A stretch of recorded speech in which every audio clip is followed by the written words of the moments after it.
तो जैसा कि दोस्तों पहले के टाइम पर भी ऐसी बैटरियाँ आती थी जिसके अंदर 6 सेल्स मतलब 6 कैप लगे हुए होते हैं, जिसके अंदर आराम से पानी इंक्लूड किया जाता है। और यहाँ पर हमें इंडिकेशन भी मिलता है कि इसका एक कैप में पानी कम हो गया है तो इस एक कैप के अंदर पानी भर दिया जाता है। अगर पूरे 6 सेल के अंदर पानी कम हो गया तो पूरे 6 सेल के ढक्कन को खोल करके पानी डाल दिया जाता था। आज भी डाला जाता है, आज भी वो बैटरीज अवेलेबल है। लेकिन कभी कभी कोई बैटरी आ जाती है जिसके अंदर सिर्फ़ और सिर्फ सिंगल बैटरी है, और हमारी जो आदत है वो इन 6 ढक्कनों के दिमाग में हमारे जो आदत जो बड़ी हुई है बैठी हुई है वो इन 6 ढक्कनों को खोलने की है। तो हम क्या समझते हैं कि जैसे ही एक ढक्कन खोला एक सेल में पानी गया, एक ढक्कन खोला एक सेल में पानी गया। तो लोग क्या समझ रहे हैं कि ये जो बैटरी है इसके अंदर जो एक ढक्कन है तो इसके अंदर अगर हम एक ढक्कन के अंदर पानी डाल देते हैं तो पूरे 6 सेल के अंदर पानी चला जाएगा। तो ये काफ़ी मेरे को करीब शिकायतें आ चुकी हैं। एक बैटरी ख़राब भी हो चुकी है, एक बंदे के यहाँ एक बैटरी ख़राब हो चुकी है। तो मैंने उनको पूछा किस तरह से ख़राब हुई। मैंने उनको कहा आपने पानी का ख्याल नहीं रखा होगा। तो उन्होंने क्या कहा कि सर हमने इसके कैप को जैसे भी पानी ख़त्म होता था इसका कैप का इंडिकेटर जो नीचे आता था मैं इसको खोल करके इसके अंदर पानी डाल देता था और इसे वापस से पैक कर देता था। तो ये गलती बहुत सारे लोगों ने कर चुके हैं, लेकिन मेरे पास तो एक शिकायत आ चुकी थी। तो अब हम बताने वाले हैं इसके अंदर के किस तरह से इसके अंदर पानी इंक्लूड किया जाता है, और यहाँ पर एक कैप के भरोसे ना रहें।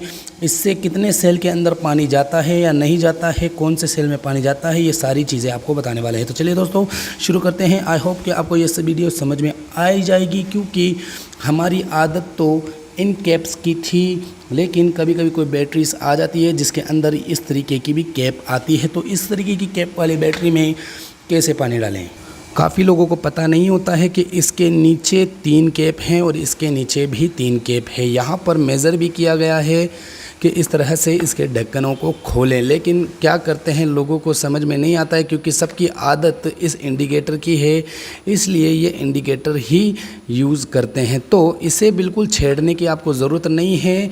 ये जो कंपनी ने लगा के चली गई है वो लगे ही रहने दे, इसको छेड़ने की आपको कोई भी ज़रूरत नहीं है। इसको आप इस तरह से टूल, ऐसा छोटा सा टूल या चाकू कुछ मदद से इस तरह से आप ओपन करोगे तो नीचे 3 कैप, और इसको इस तरह से ओपन करोगे तो यहाँ पर भी 3 कैप आपको दिख जाएंगी।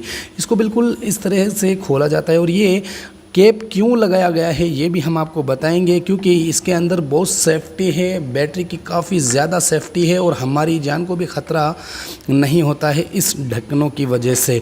तो यहाँ पर आपको दिख रहा है 1 2 3 4 5 6 कैप यहाँ पर दिखाई दे रहे हैं। तो इसके अंदर पानी जाता है, ना कि इसके अंदर। हालांकि ये कौन से सेल से कनेक्टेड है, ये इस वाले सेल से कनेक्टेड है।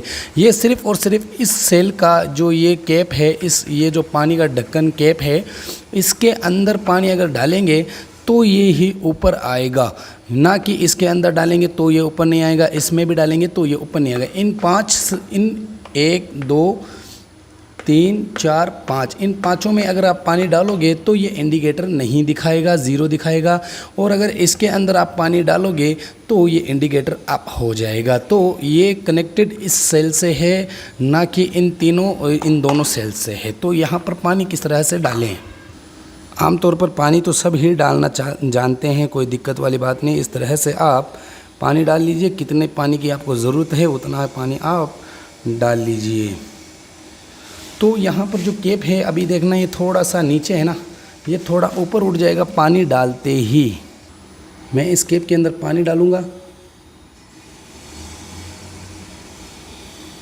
ये देखिए फ्रेंड्स, यहाँ पर ये हो गया ऊपर। तो इस जो सेल है इससे ये कनेक्टेड है। तो कभी भी आप इस तरह से पानी ना डालें कि इसके अंदर डालें।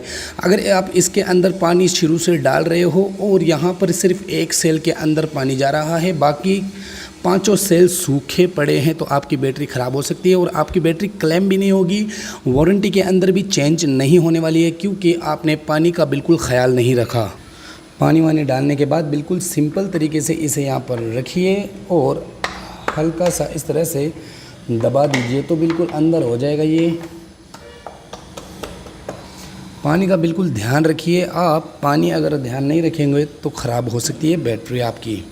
इसका जो फ़ायदा ये है कि अगर आपके कोई सेल ख़राब हो गया है या अगर पानी ज़्यादा अंदर उबल रहा है, मतलब बहुत ज़्यादा उबल रहा है, बहुत ताकत से उबल रहा है, तो इसके अंदर स्टीम बनती है, भाप बनती है इस पानी की।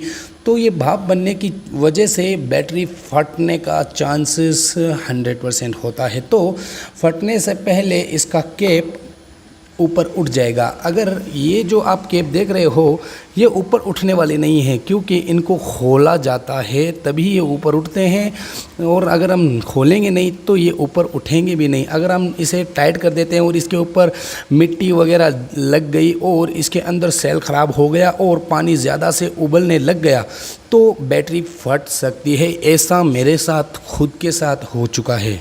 मेरे साथ एक बार क्या हुआ था कि मैं कुछ एक्सपेरिमेंट कर रहा था, कुछ इन्वर्टर सिस्टम बना रहा था, तो मैंने इन दोनों टर्मिनल्स को उस ट्रांसफार्मर के टच कर रहा था। तो टच करते करते ही बैटरी हो गई थी ब्लास्ट, बहुत तगड़ी तरीके से यहाँ से पूरी फट चुकी थी और पूरा पानी बाहर आ गया था।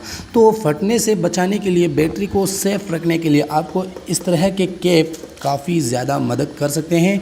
ये जो कैप होते हैं ये बिल्कुल अगर फटने से पहले ही, ये तो ब्लास्ट होने से पहले ही ये ढक्कन ऊपर उठ जाते हैं। तो ये होता है। और पानी का पूरा ध्यान रखिए और इस एक कैप के भरोसे मत रहिए, इसकी वजह से ही काफ़ी लोगों की बैटरियां ख़राब होती है। तो आप पानी का पूरा ख्याल रखें। हर बैटरी की बात कर रहा हूँ, हर बैटरी में पानी का पूरा ख्याल रखिए, नहीं तो आपकी क्लेम वगैरह नहीं होगी। तो चलिए दोस्तों, बाय बाय। आई होप कि आपको ये वीडियो समझ में आ रही होगी। चलो बाय बाय।